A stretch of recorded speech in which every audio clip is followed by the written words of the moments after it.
is Hecate. Hecate, the Greek goddess of the crossroads. Hecate is also known as the goddess of the three paths, guardian of the household, protector of everything newly born, and the goddess of witchcraft. Once a widely revered and influential goddess, the reputation of Hecate has been tarnished over the centuries. In current times, she is usually depicted as a hag or an old witch stirring the cauldron. Now, this is in Greek mythology. But nothing could be further from the image of Hecate's original glory. Hecate is a beautiful and powerful goddess in her own right. The Greek goddess Hecate was the only one of the ancient Titans who Zeus allowed to retain their authority once the Olympians seized control. Now Zeus shared with Hecate and only her the awesome power of giving humanity anything she wished, or withholding it if she pleased. Usually classified as a moon goddess, her kingdoms are actually threefold: the earth, sea, and sky. Having the power to create or withhold storms undoubtedly played a role in making her the goddess who was the protector of shepherds and sailors. A lover of solitude, the Greek goddess Hecate was like her cousin Artemis, a virgin goddess unwilling to sacrifice her independent nature for the sake of marriage. Walking the roads at night or visiting cemeteries during the dark phase of the moon, the goddess Hecate was described as a shining or luminous goddess. In other legends, she is invisible, perhaps only glimpsed as a light, a will-o'-the-wisp.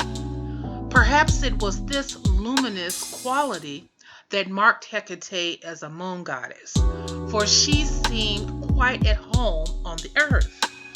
Now, some scholars believe it is also because of her mother, Asteria, the Titan goddess of shining light or star, or perhaps it was because she was sensibly always carried a torch on her journeys. Now, like Artemis, Hecate was usually depicted with her sacred dogs. Although Hecate and even her animals were sometimes said to have 3 heads and that they could see in all directions,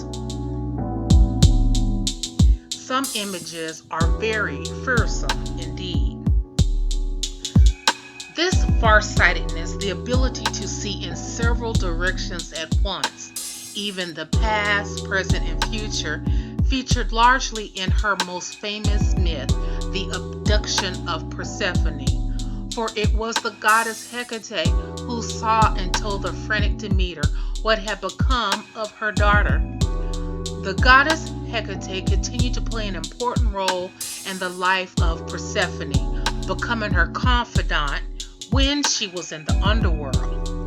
Hades, thankful for their friendship, was more than hospitable, honoring Hecate as a prominent and permanent guest in the spirit world. Surely this had the effect of enhancing her reputation as a spirit of black magic with the power to conjure up dreams, prophecies, and phantoms.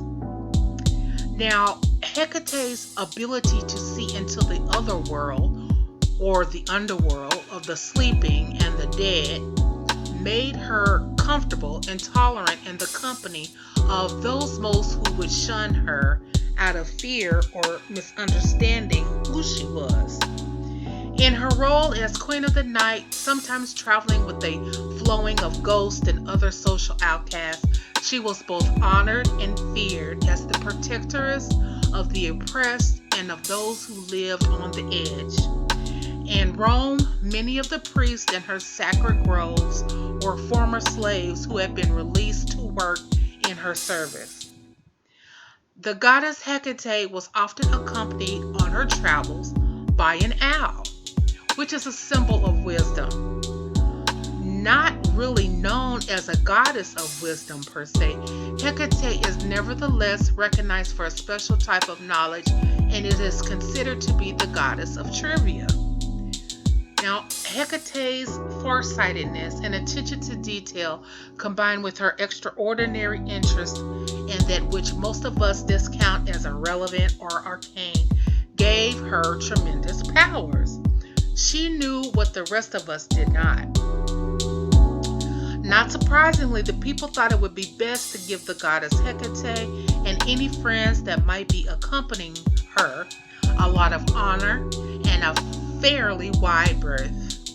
When darkness descended, they wisely retired to the fireside for supper, but put the leftovers outside as an offering to Hecate and her hounds. Now, back then, the homeless and the destitute usually ate these offerings, but it didn't matter, as all were under Hecate's protection with these offerings, okay? And in a similar fashion, food was often left at the crossroads also to honor Hecate, especially at junctions where three roads converge, what we often call a Y intersection. Three face masks also adorned the entrances of many of these homes who gave offerings to Hecate, honoring the goddess Hecate, who could of course wield her influence over the spirits that travel the earth to keep them from entering the household. Who other than Hecate? Now, I will have a link in the description box with more information about Hecate and this information that I found. And also, I wanted to let you all know that Hecate is associated with black tourmaline. Okay, that's a gemstone that she's associated with. So I am an avid keeper of black tourmaline. I have black tourmaline everywhere, my altar space, my front doors, out in the front, out in the back, around the grounds. It's for protection. And if you are someone that's needing protection, I'll have a link also where you can buy some of my black tourmaline, and it won't be expensive, and you can keep the pieces in your purse, wallet, anywhere, just for protection. And especially if you're making an altar to Hecate, this will be good to put on your altar as well. And also, her number is the number 3. Okay, and I haven't heard of Hecate actually having a certain day. If you know that, please put that information in the description box below. We would like to all know what that is. And Hecate's colors are black, orange, yellow orange, and red orange. And it's also been known as the color blood orange. Okay. And also the pictures that I have for this video, where I have writing describing what they are, the pendant, the box, and the statues that you saw there, and the incense that you saw there. I also have those products in my online store that you can get as well if you're going to make up your Hecate altar. If you need some help with that, you can contact me for that.